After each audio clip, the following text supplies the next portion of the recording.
What's good, CG? I'm Parker Ferguson. And I'm Bree McDougall. And we have your weekly CGTV broadcast for Friday, February 19th, 2016.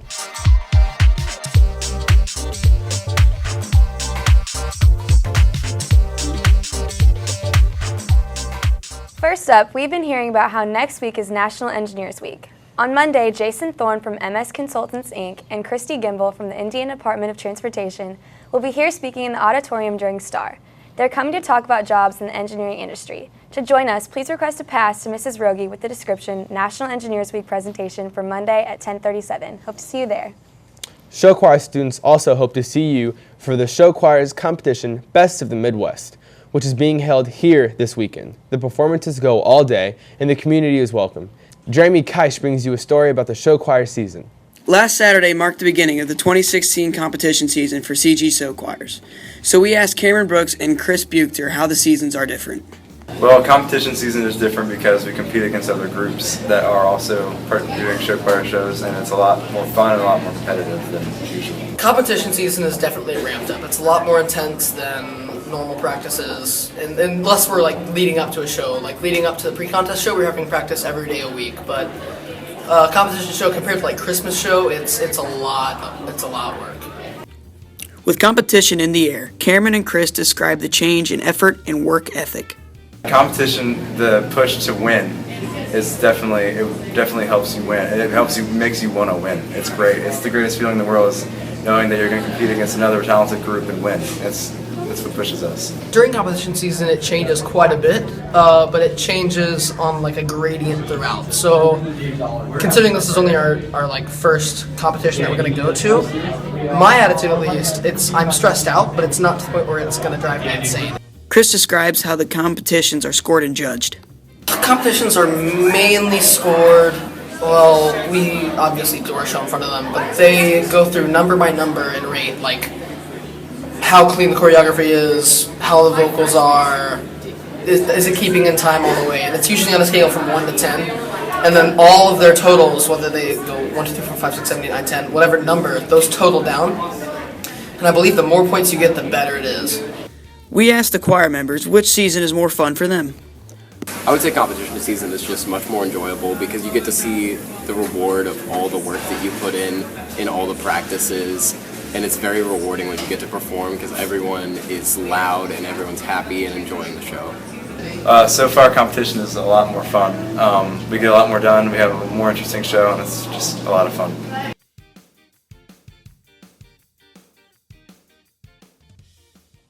Good luck to the choir department hosting Best of the Midwest. Choir students will have a long weekend. You know it's nice after a long weekend? A 2-hour delay. Ha, that's pretty unlikely this winter. No doubt.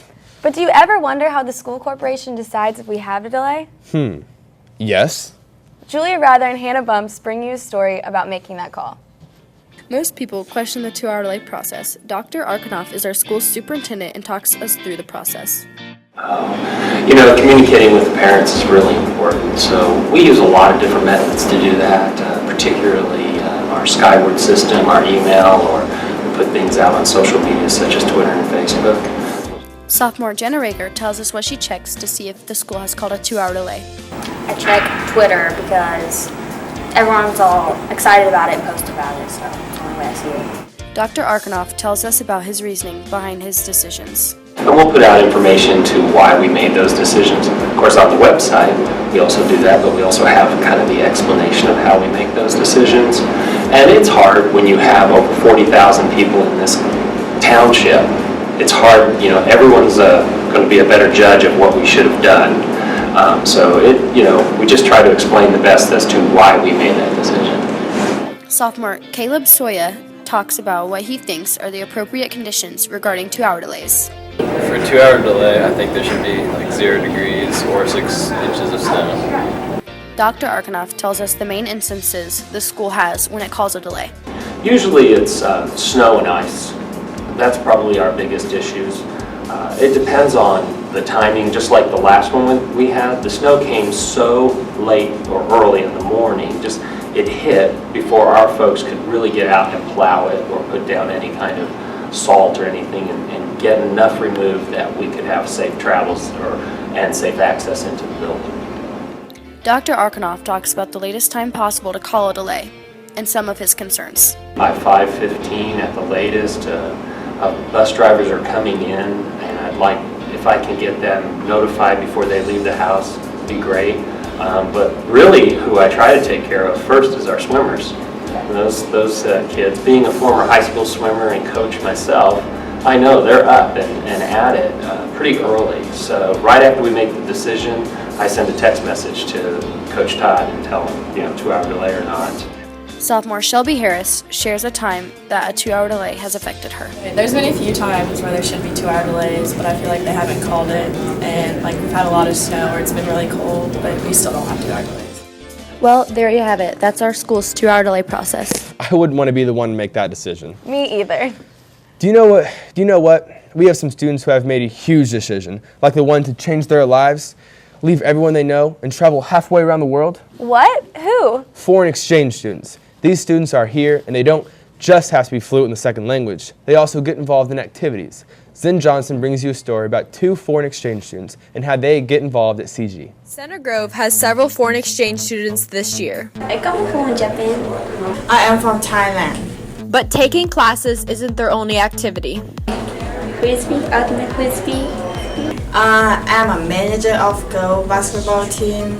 I used to join the orchestra club in Japan, so it's my first time to play the frisbee, and I've never joined the sports club or something, so it's really fun to play together. I like how cool they are, how good they are at, and it's so much fun watching them playing basketball. I think this is a new experience for me, and I like it a lot, and I think that I'm gonna miss them a lot because the season is almost over. She's always bringing, just the little stuff that no one really sees. She's, getting someone's water bottle for them, or doing the clock for us at practice, or just taking care of the little stuff that just kind of holds our program together that, you don't see it on the court necessarily, but she's always doing the little stuff. Friends, family, and teamwork. That's what these students have experienced on their trip here to America. For some students involved in clubs and activities, the building has some drawbacks. The school corporation has created a plan to help student activities find a better space. The Student Activity Center was approved in January. Mackenzie England and Jamison Taylor bring you a video about the need for this space. Any visitor who walks through the halls of Center Grove High School after 3 o'clock understands the necessity of the Student Activity Center. Jenna explains how the hard floors of the Hall of Excellence are not ideal for cheer practices. Right now, cheer practice is in the Hall of Excellence, so we have to pull out the mats, which takes a long time. It's really hard on your legs. So with the Activity Center, it will be a lot easier. We won't be interrupted by people. The new facility will allow more space for the weight room. During the day with classes, we'll be able to take students out there, and there's going to be a door from the weight room that goes directly in there, so we'll be able to do more with students during the day. Also community, people that come in for kettlebell boot camps will be able to use that facility also. Will be a win-win. Sam and Dotson talk about how the indoor track will benefit the track teams. It'd really help out a lot because track, everybody's in the gym and it's really congested. So the activity center would really spread things out. We're super excited because currently we run inside these hallways all the time. It's really hard on our legs, plus we're fighting for space everywhere. Boys track team, boys basketball, girls basketball, softball, it's just nuts. So we'll have a lot more space and a lot of opportunities to do some other things too. Long jump, pole vault, lots of things that we can't do currently. Brian explains how the new center is going to have enough room for an indoor practice facility for baseball. Baseball right now, we practice on the football field, which if we had the student activity center, we could actually have a field indoor to play on in the winter. The weight room will affect them in many ways. It'll be better to use the weight room and just get better at lifting and what we do. Moore discusses how the Student Activity Center will benefit the PE classes. Student Athletic Center will really help facilitate the physical education classes because it'll alleviate pressure and room space off the Vandy Gym and the West Gym. It'll give us a central location to have 2 or 3 classes at a time to where you can have up to 80 kids in there in PE doing things. It's a great situation because it's not far away. The PE classes can travel within 30 seconds and back to their locker rooms. So, and you have it's easier to supervise with some one stationary place with no second floors or third floors. So supervision, safety will be a lot easier to take care of. So it's going to be a great thing for the community to be able to come in there and move around at certain times of the year and get exercise as well as all the students. The Student Activity Center will relieve the strain of having practices in the Hall of Excellence. The center is greatly going to help us practice more since it'll be a lot more space than we're used to, and we'll be able to go more full out and have more space to do more things rather than this limited space that we have, and we won't have to worry about people coming in and walking through our practice right in the middle of when we're performing. Not only will it affect things like cheer and weightlifting, but it will also affect softball. I think it will affect the softball team because we finally have an indoor facility to practice in and we don't have to use the gyms.